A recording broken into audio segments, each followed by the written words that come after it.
복된 날을 주셨습니다. 오늘도 하나님의 말씀으로 은혜를 함께 누리는 귀한 시간이 되기를 소망합니다. 오늘 제목은 구원을 얻게 하소서. 구원을 얻게 하소서.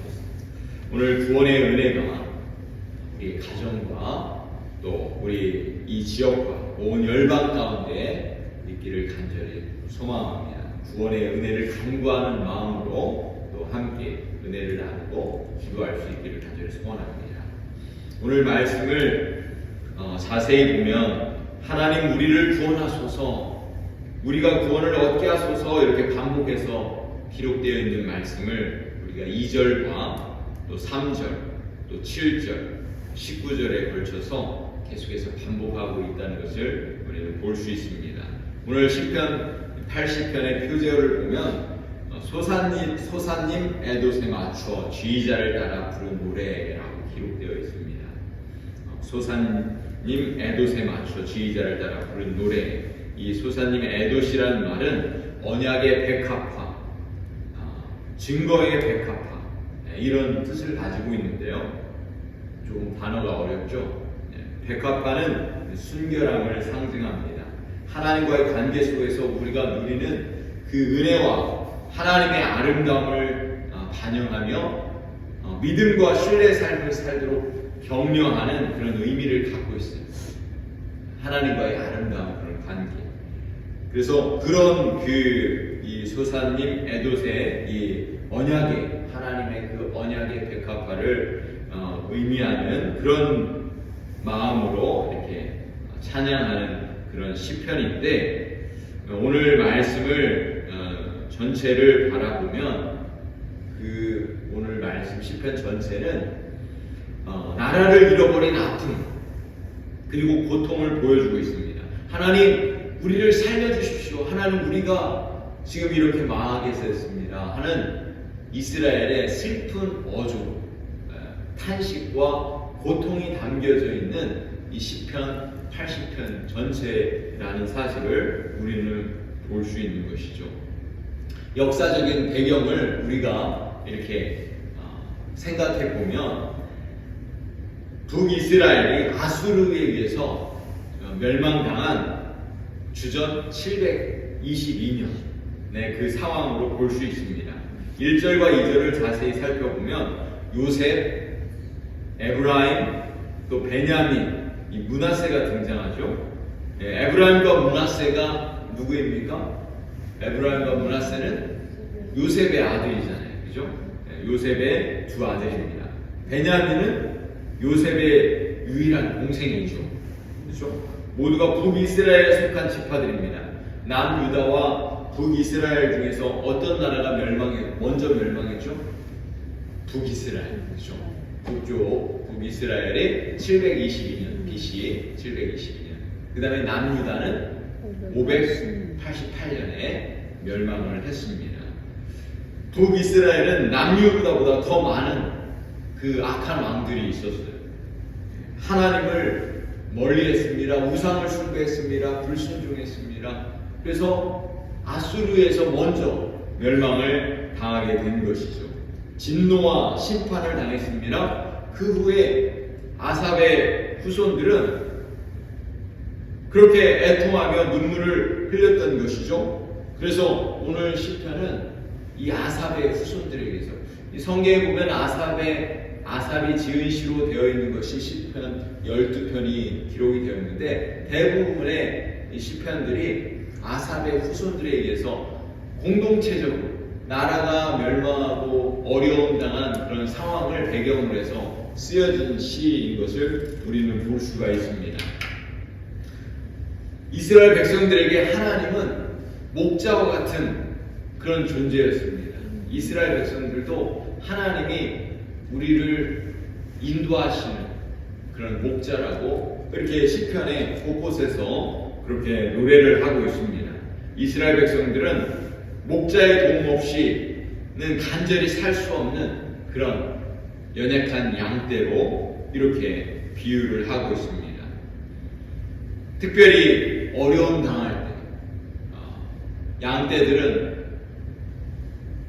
사자나 늑대와 같은 맹수들로부터 공격을 당할 때 반드시 목자가 필요했던 것이죠. 시인은 이스라엘의 목자 되시는 하나님께서 북이스라엘을 원수들에서 그 손에서 그 공격에서 구해달라고, 구원의 은혜를 베풀어달라고 이렇게 간구하고 있는 거예요. 또 1절 말씀에 자세히 살펴보면 시인은 하나님을 그룹 사이에 좌정하신 자여 라고 부르고 있습니다. 이 그룹은 천사들을 말하는 거죠.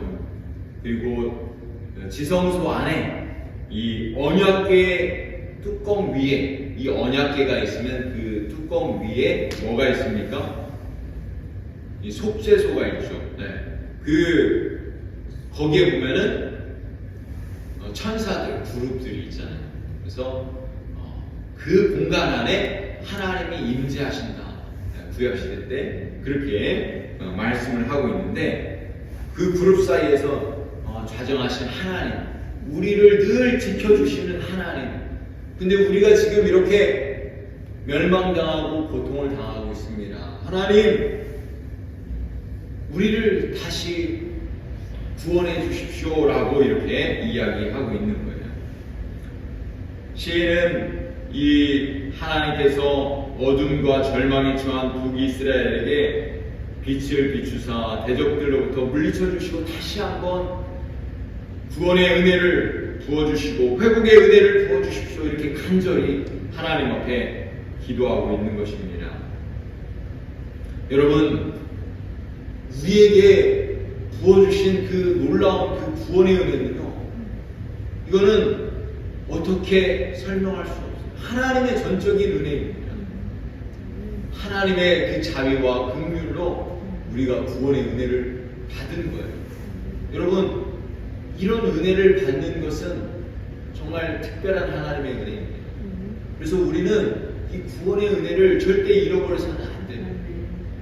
그리고 또한 우리의 가정과 우리의 자녀들, 또 우리 하나님의 주님의 몸된 교회 안에 있는 그 구원의 은혜를 늘 기억하고 감사해야 될 줄로 믿습니다.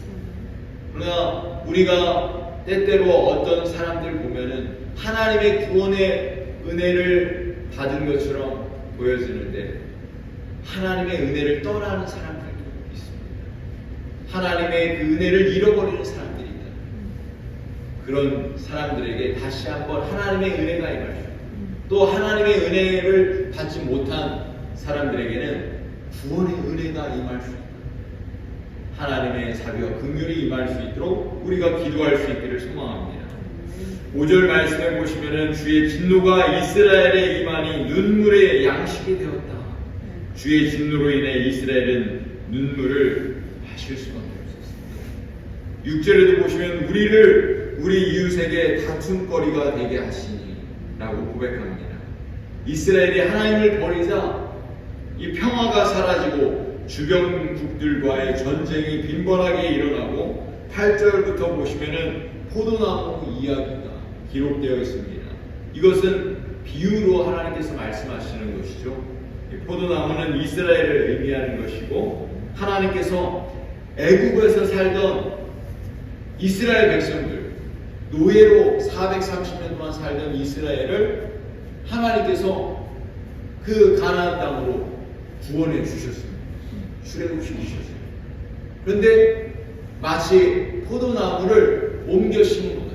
애굽에서 가나안 땅에다 옮겨 심어서 이 포도나무를 심어 놓으시고 풍성한 열매를 맺게 하셨다. 이렇게 비유로 성경 곳곳에서 말씀을 하고 있는 것이죠. 그런데 하나님께서 포도나무를 가꾸어 주시고 풍성한 은혜를 부어 주시고 거름을 주시고 울타리를 해주셔서 풍성한 열매를 맺게 하셨는데, 그런데 10절에 보니까 그 풍성한 은혜를 포도나무 잎새가 큰 산들을 덮고 그 가지가 튼실한 백향목처럼 퍼졌어요. 하나님의 은혜 가운데 이스라엘이 풍성한 은혜를 얻었습니다. 풍성한 열매를 맺었어요. 11절에 보면 그 뻗은 가지는 서쪽으로는 지중해에 이르고 그 덩굴은 동쪽에 있는 유프라테스 강까지 이르렀습니다. 이스라엘이 강성할 때는 그런 풍성한 그 국력을 자랑하는 그런 민족이었습니다. 그런데 문제가 생겼어요. 하나님께서 보호하실 때는 그 원수도 감히 이스라엘을 넘보지 못했는데 하나님께서 그 보호의 손길을 거두시니까 열방들이 이스라엘을 공격하게 된 것이죠. 여러분, 왜 그랬습니까? 이스라엘이 하나님을 떠났기 때문에, 하나님의 그 은혜를 잊어버렸기 때문에, 그리고 우상을 숭배하고 불순종했기 때문에, 교만했기 때문에 하나님께서 그 울타리를 걷어버리신 거예요. 그 은혜를 거두어 가신 것입니다.